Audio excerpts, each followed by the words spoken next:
how many people know that when our lives come under pressure, most of us by default switch to this place of asking the question, how can I get out of here? Rather than asking the question, what can I get out of this? Faith and deeds. Faith and deeds are a dynamic duo. It's amazing because so many people, they'll come to faith, but then they kind of get stuck there.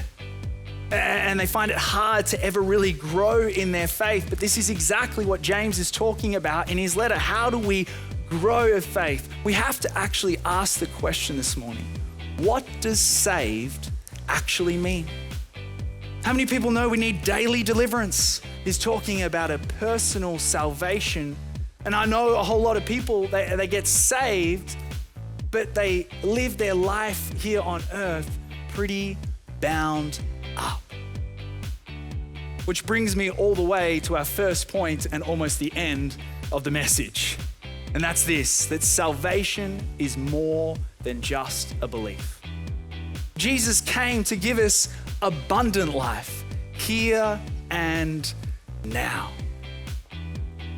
We're going to ask the question, what does saved really mean? Number 2. I know they're cheesy, but we're working with it. Number 2, action over empty words. Faith by itself, if not accompanied by action, is dead. James is saying that seeing a need and doing nothing about it isn't real faith. Have you noticed that Christians have really good cliches about getting out of doing things? You might think, well, we can't, Josh, go giving all this food or money to people that smell like beer. Maybe. But if we smell like pride, then we've probably got a bigger problem. Our next point, love the promise giver more than the promise. Love the promise giver more than the promise. So you got to know that if you want to do for Jesus, then you have to know what Jesus did for you. You got to know something about the promises of God. That sometimes the promises of God in your life, they're going to cause people to laugh because they're probably laughable. Because you got to know that when God gets done working through your life, people around you that will know you will say, I know that guy. He isn't that good. But as we remain faithful to the promise giver, God is faithful to entrust us with the big things. Next one is obedience over outcome. They go together. It's not our job to determine the outcome, to control the results. Our job is obedience. Because when we act in faith, God moves in ways that we do not expect. You can say this, my job is obedience. God's job is the outcome. See, faith is about stepping into the unknown. Faith without risk. I'm not sure what kind of faith it is at all.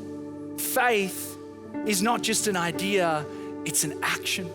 Faith is about stepping into the unknown. I wonder if anyone would step into the unknown with me this week. We say it on the walls, we are hope traffickers. But what would it look like to actually live it out? We've said this before in church, that we are more than just a building. We are a movement of people, undivided by preference or culture, and united in our faith in Jesus Christ. What can we do this week to put our faith into action? Like really ask the question, not just, but do. I got an idea. I got 3 things. They're just examples to get you started, and I'd love if you'd pick them. In fact, I'd encourage you to ask people as you leave, put them under pressure. Which one are you doing? Which one did you pick? Come on, I want to be out in the cafe hearing this conversation, because I do not just want to be a hearer of the word. As Lee said last week, we want to be doers of the word. Amen?